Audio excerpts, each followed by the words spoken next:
이야 뭐 좀 평범한 사람들은 운동이나 열심히 해서 열심히 살아가는 건데 요즘 나라가 세금도 안 거치고 여러 가지의 그 문제점에 봉착하고 있지요. 특히 지금 저 환율 방어를 위해서 외화를 지금 많이 소진하고 있는 것 같아요. 그렇게 하다 보면은 언젠가 환율이 급등을 함과 동시에 환율 급등이라고 하는 것은 우리나라 돈의 가치가 이제 낮아진다 이런 의미를 가지고 있는 거거든요.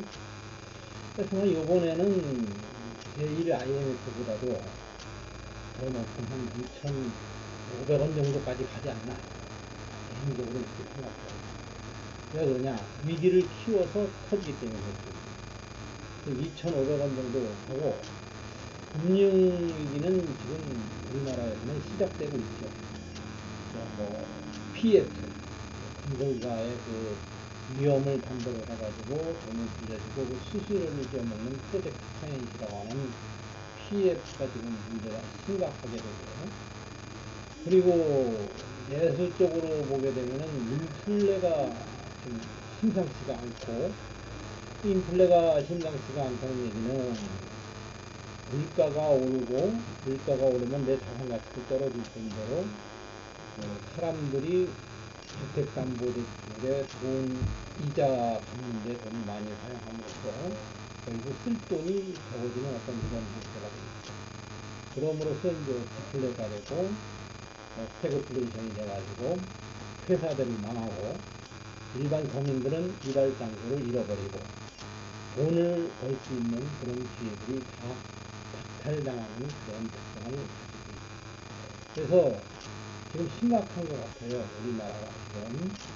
그리고 우리나라가 이제 발달 단계를 보게 되면 무역업, 제조업, 그다음 금융업, 군사강국 이렇게 발달이 돼야 되는데 우리나라는 무역업 지나갔고 제조업 정점에 이르렀고 뭘로 먹고 사느냐 하면은 금융업하고 군사강국, 군사로 먹고 살아야 되는데 그거는 뭐 요원하죠. 어떻게 우리나라가 군사가 대국이 되겠습니까? 그러니까 그거는 좀 요원하고 지금 현재 할 수 있는 방법은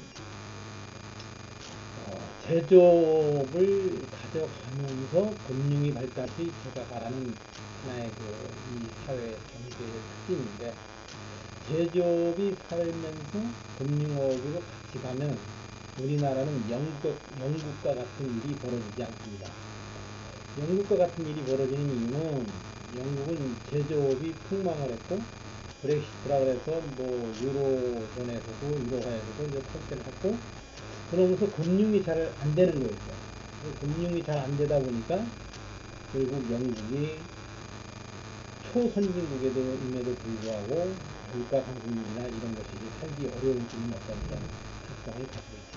특히 브렉시트라고 하는 게 뭡니까?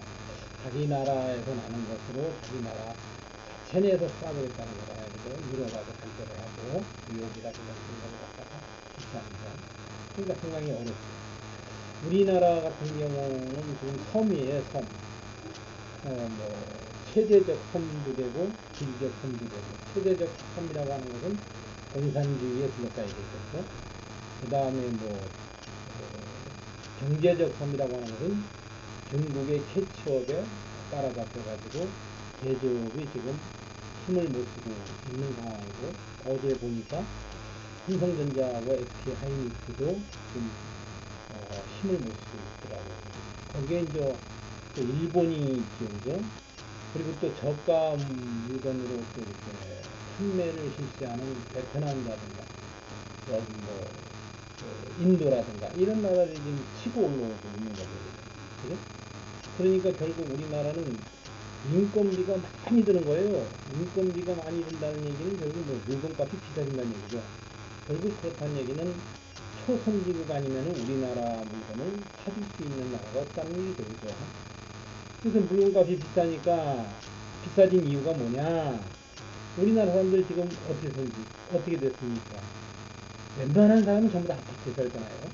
아파트에 살고 생활 수준도 높아졌고 그 아파트와 아파트에 살면서 생활 수준을 유지하려면은 어느 정도 상당한 임금이 보장돼야 되겠죠. 인컴이 돼야 되겠거든요.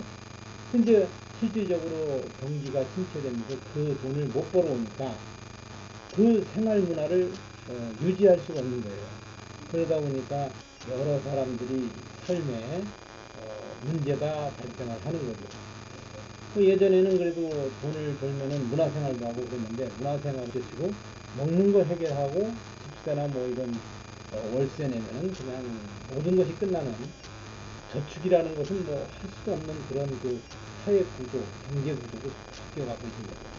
거기에 살 수가 없으니까 이제 1인 가구들이 창고를 해서 조그만 집을 생활하는 이런 어떤 그 주택 그 형태도 바뀌어가고 있어요.